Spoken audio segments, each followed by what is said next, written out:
વિસનગરમાં રાજપૂત સમાજનો ઇનામ વિતરણ સમારોહ. વિસનગર શહેર અને તાલુકા રાજપૂત સમાજ દ્વારા શેઠ શ્રી પી.જે. ચાવડા હાઈસ્કૂલ ખાતે વિસનગર શહેર તાલુકા રાજપૂત સમાજના તેજસ્વી તારલાઓને ઇનામ વિતરણ તેમજ સરકારી નોકરીઓમાં નિમણૂક પામેલા યુવક યુવતીઓ તેમજ નિવૃત્ત વડીલોને સન્માન સમારોહ યોજાયો હતો. જેમાં આ કાર્યક્રમમાં સમાજના ધોરણ 1 થી 12 તેમજ સ્નાતક અનુસ્નાતકમાં અભ્યાસ કરતા 200 જેટલા વિદ્યાર્થીઓને ઇનામ આપી પ્રોત્સાહિત કરવામાં આવ્યા હતા. જ્યારે ઉદાર હાથે દાન આપનારા દાતાઓનું સન્માનની સાથે સાથે સમાજના વિદ્યાર્થીઓ વાંચન તરફ વળે તે માટે અદ્યતન લાઇબ્રેરી બનાવવાનું પણ નક્કી કરાયું હતું. કાર્યક્રમમાં રાજ્યના આરોગ્ય મંત્રી શ્રી ઋષિકેશ પટેલ, શ્રમ રોજગાર મંત્રી બળવંતસિંહ રાજપૂત, ધારાસભ્ય સી.જે. ચાવડા, ઉત્તર ગુજરાત રાજપૂત સમાજના પ્રમુખ જયરાજસિંહ પરમાર, કાર્યકારી પ્રમુખ કનકસિંહ ટી. ચાવડા, જિલ્લા સદસ્ય યશવંતસિંહ રાઠોડ, તાલુકા પંચાયતના ઉપપ્રમુખ જનકબા જસવંતસિંહ ચાવડા, ડીવાયએસપી દિનેશસિંહ ચૌહાણ, પ્રાંત અધિકારી દેવાંગ રાઠોડ, રાષ્ટ્રપતિ એવોર્ડ વિજેતા તેમજ સાહિત્યકાર રજુજી પરમાર, નાયબ મામલતદાર પ્રિયંકાબેન Chavda, ex executive engineer Bhikhusinh Chavda, સરકારી વકીલ જયદીપસિંહ રાજપૂત, ભોજનદાતા રામદેવસિંહ રજુજી વિહોલ, ઇનામના દાતા રમેશજી રજુજી વિહોલ, મંડપના દાતા જયેશજી રાઠોડ, શહેર રાજપૂત સમાજના કન્વીનર બલવંતસિંહ રાઠોડ, ભૂપતસિંહ અડિયોલ, જસવંતસિંહ રાજપૂત, પ્રમુખ પ્રવીણસિંહ ચાવડા, ઉપપ્રમુખ દીપકસિંહ વિહોલ, મંત્રી ઈશ્વરસિંહ ચાવડા સહિતના અગ્રણીઓ સહિત સમાજના ભાઈ બહેનો મોટી સંખ્યામાં ઉમટી પડ્યા હતા. જી, શું નામ છે તમારું? શું કાર્યક્રમ કરાયો છે? મારું નામ બલવંતસિંહ રાઠોડ. આજે ઉત્તર ગુજરાત રાજપૂત સમાજના પ્રભાગણની અંદર શેઠ પી.જે. ચાવડા હાઈસ્કૂલની અંદર વિસનગર શહેર રાજપૂત સમાજ અને તાલુકા રાજપૂત સમાજનું આજે ઇનામ વિતરણ અને સન્માન સમારોહ કાર્યક્રમ યોજાયો. જે રાજપૂત સમાજના તેજસ્વી તારલાઓ જે એમને ઇનામ આપવાનો અને જે ગવર્મેન્ટની અંદર નવી નિમણૂકો પાડેલા યુવક યુવતીઓ હોય એમને અને ગવર્મેન્ટમાંથી નિવૃત્ત થયેલા જે સમાજના વડીલો છે એમને પણ સન્માનિત કરવાનો આ કાર્યક્રમ હતો.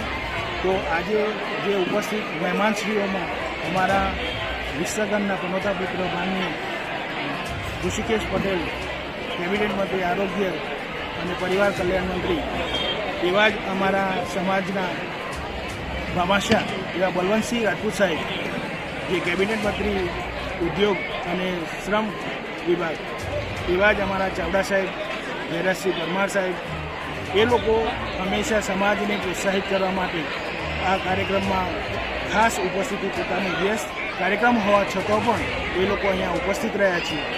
તો આ તબક્કે એ બધાનો પણ હું અહીંયા આપના માધ્યમથી ખૂબ ખૂબ આભાર માનું છું.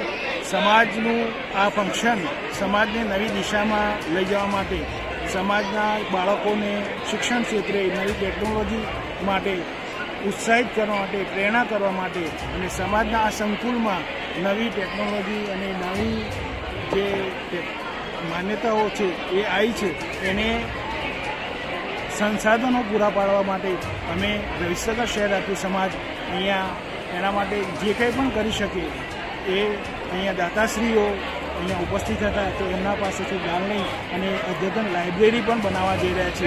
જે અદ્યતન લાઇબ્રેરીનો ઉપયોગ કરીને સમાજના યુવક યુવતીઓ અહીંયા વાંચન કરીને સારા ક્લાસ 1 ક્લાસ 2 અધિકારીઓ થઈ શકે એ માટે સમાજનો ઉત્તર ગુજરાત રાજપૂત સમાજના ગણી શકાય એવા વિસનગર શહેર અને વિસનગર તાલુકાના આજુબાજુના ગામડાના પણ રાજપૂત સમાજના આગેવાનો, યુવક યુવતીઓ આજે બહુ મોટી સંખ્યામાં પધાર્યા એ અને વિસનગરના પી.જે. ચાવડા હાઈસ્કૂલના ક્રીડાંગણમાં ખૂબ જ સુંદર આયોજન થયું એ બદલ અહીંયા ઉપસ્થિત સર્વેનો ખૂબ ખૂબ આભાર. સમાજના તેજસ્વી તારલાઓ અને એ તારલાઓ પૈકી સમાજની અંદર પ્રતિષ્ઠિત જગ્યાઓ ઉપર વિવિધ સેવાઓ બજાવતા સૌ મહાનુભાવોનું સન્માન શહેર સમાજ તરફથી રાખવામાં આવ્યું છે અને ખૂબ જૂની આપણી આ પી.જે.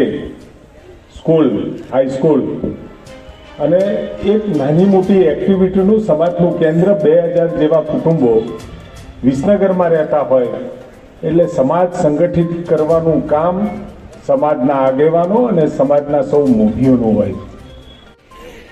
21મી સદીની વાત કરી છે. મારે બે જ વાત તમને કરવી છે. એક તો હાલ તમે જે જમાનો જોઈ રહ્યા છો અને બેઠા છો, સ્ટેજ ઉપર અમે બધા બેઠા છીએ, સ્વાગત થઈ રહ્યું છે, દીપ પ્રાગટ્ય થયું, ગરબા થયું. આ સમય 10 વર્ષ પછી જોવા નહીં મળે. આવો જમાનો જ નથી રહેવાનો. આર્ટિફિશિયલ ઇન્ટેલિજન્સનો જમાનો આવી ગયો છે. એક લોકો નાની મોટી શરૂઆત કરીને આજે આ ફરીથી આ સંસ્થામાં ઉપસ્થિત રહેવાનો અને આપ સૌના દર્શન કરવાનો જે મોકો બન્યો એનો ખૂબ ખૂબ આપ દિલથી આભાર માનું. મેં વિચાર્યું કે શહેરના વિસનગર તેમજ આપણી સંસ્થા આટલી જૂની, મને ઘણી ફેર એમ થાય કે ગઢવી સાહેબ પણ અહીંયા આગળ ભણેલા, સીજે ચાવડા સાહેબથી માંડીને ધુરંધર જે લોકો કહી શકાય. એક સંસ્થા એટલે આગવી આપણી સંસ્થાનું એક નામ વાઘજી બાપાથી માંડીને મને આજે પણ યાદ છે કે મારે વચ્ચે સંસ્થામાં તકલીફ હતી ત્યારે પણ બધા સાથે મળીને સંસ્થાને કઈ રીતે ડેવલપમેન્ટ કરી શકાય એ પ્રવૃત્તિ અને વિસનગર રાજપૂત સમાજ જે આજે જે પ્રવૃત્તિ કરી રહી છે બધાને હું દિલથી બિરદાવું છું, અભિનંદન આપું છું. કાંઈક સરસ કાર્યક્રમ જે રીતે થાય છે એ રીતે પણ દિન પ્રતિદિન સુધારા સાથે આપણે કરી રહ્યા છીએ એ આપણા માટે આનંદની છે. આદરણીય જયરાજસિંહજીને મેં સાંભળ્યા છે, ચાવડા સાહેબને સાંભળ્યા. આપણો ભૂતકાળ શું હતો એ વિશે જયરાજસિંહે ઘણી બધી વાત કરી. આવનાર સમય કેવો આવવાનો છે, આપણે શું કરવું જોઈએ એના બાબતે ચાવડાજી આપણને વાત કરી. આ બંને વાતોને દોહરાવતા નહીં, જે વાસ્તવિકતા છે કે 21મી સદી આપણા સૌ માટે કેવી સદી છે, આવનાર સમય કેવો આવવાનો છે, દુનિયા ક્યાં ચાલી રહી છે, કઈ પ્રકારની છે, એ આપણા માટે બહુ જરૂરી છે. આપણે જ્યારે આવી રીતે બેઠા હોઈએ, જ્યારે સમાજના આગેવાનો બેઠા હોય, આટલા આપણા અધિકારી પદાધિકારી શ્રીઓ જ્યારે બેઠા હોય ત્યારે આપણે ચોક્કસ મંથન કરવું પડશે કે સમય પાકી ગયો છે કે દુનિયામાં આપણે ક્યાં હતા, વર્તમાન પરિસ્થિતિમાં ક્યાં છીએ, આવનાર ભવિષ્યમાં આપણે ક્યાં જવું છે.